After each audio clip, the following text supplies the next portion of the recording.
Hey everyone. So I started my recovery process really dealing with my mental illness and trauma back in 2015. And with that, when I learned to start taking care of myself, that's when the subject of sobriety kept coming up. And so in 2015, the fall of 2015, I made some major changes. I revamped my social circle. I revamped my thought process. I changed everything because, if nothing changes, nothing changes.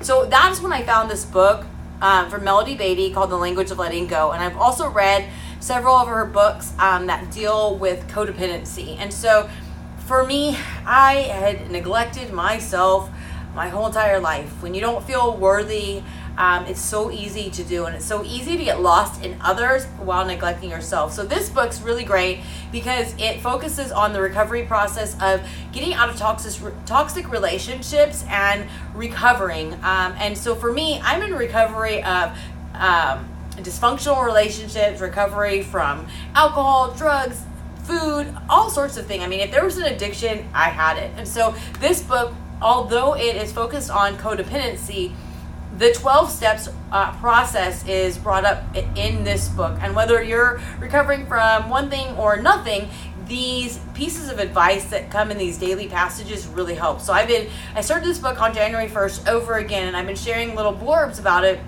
with others because I know that it brings just a different element when you start focusing on yourself. So today I wanted to share with you about acceptance and being right. So it says our basic recovery concept that never loses its power to work miracles is a concept called acceptance. We do not achieve acceptance in a moment. We often have to work through a mirage of feelings, sometimes anger, outrage, shame, self-pity, or sadness. But if acceptance is our goal, we will achieve it. What is more freeing than to laugh at our weaknesses and to be grateful for our strengths? To know the entire package called us, with all our feelings, thoughts, tendencies, and history, is worthy of acceptance and brings healing feelings. To accept our circumstances is another miraculous cure.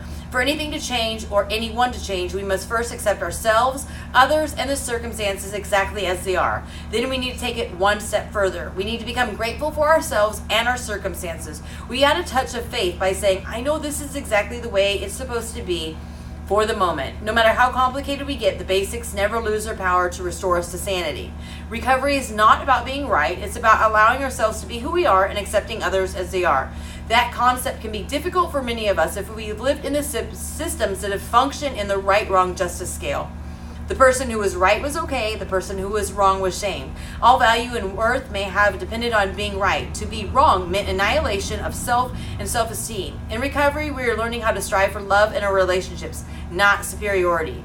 Yes, we may need to make decisions about people's behavior from time to time. If someone is hurting us, we need to stand up for ourselves. We have a responsibility to set boundaries and take care of ourselves. But we do not need to justify taking care of ourselves by condemning someone else. We can avoid the trap of focusing on others instead of ourselves.